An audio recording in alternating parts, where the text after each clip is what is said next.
প্রিয় সম্মানিত মৎস্যচাষী ভাই ও বন্ধুরা, আপনারা অনেকেই প্রশ্ন করেন যে আপনারা দেশীয় শিং মাছের রেণু কিভাবে উৎপাদন করেন, কিভাবে রেণু মেপে প্যাকেট করে থাকেন।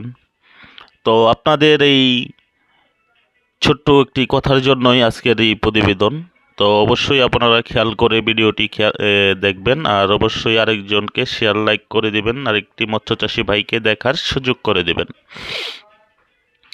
তো এই হলো দেশি শিং মাছের রেণু। দেখেন, এই দেশীয় শিং মাছের রেণুগুলো আমরা মেপে ওজন করে তারপর এই মাছগুলো আমরা পুকুরে আমরা এগুলো অক্সিজেন প্যাকেটে পাঠাবো। এই রেণুগুলো আমাদের আজকে গোপালগঞ্জে ডেলিভারি হবে। তো দেখতেই পাচ্ছেন মাছগুলো এখান থেকে মেপে এই যে দেখেন সরাসরি আমরা ওজনে দিয়ে দিচ্ছি। হ্যাঁ, এখানে যে পানি দিয়ে ওজনে দিয়ে দিচ্ছি, এই পানিগুলো কিন্তু আমার কাউন্ট করা। হ্যাঁ, তো দেখেন আমার এখানে মাছ হয়েছে দেখাচ্ছে 2 কেজি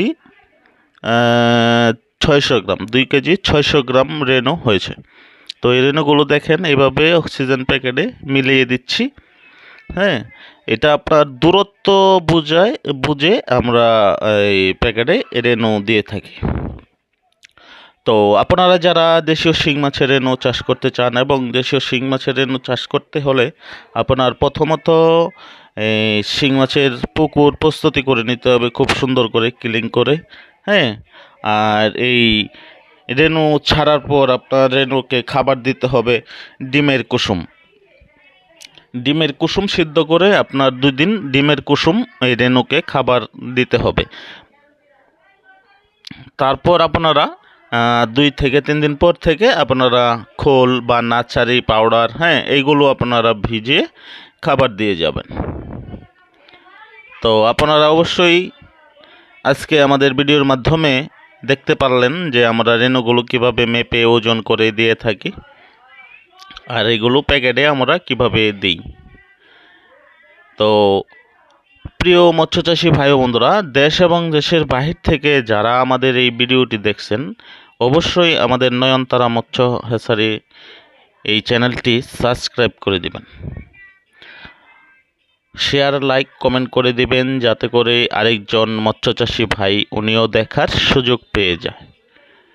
তো আপনাদের মাঝে আমার আর দেখানোর মতো কোনো নেই, হ্যাঁ, বলার মতো কোনো নেই। যারা যারা পারফেক্ট চাষি, পুরাতন চাষি, তারা অবশ্যই আমাদের ভিডিওটি দেখলে বুঝতে পারেন। আর যারা নতুন উদ্যোক্তা তারা অবশ্যই আমাদের যে কোনো চাষ বিষয়ে এবং পরামর্শ পেতে আমাদের স্ক্রিনে নাম্বারে যোগাযোগ করবেন। আমরা অবশ্যই আপনাদেরকে ভালো দিয়ে থাকবো, সার্ভিস দিয়ে থাকবো। তো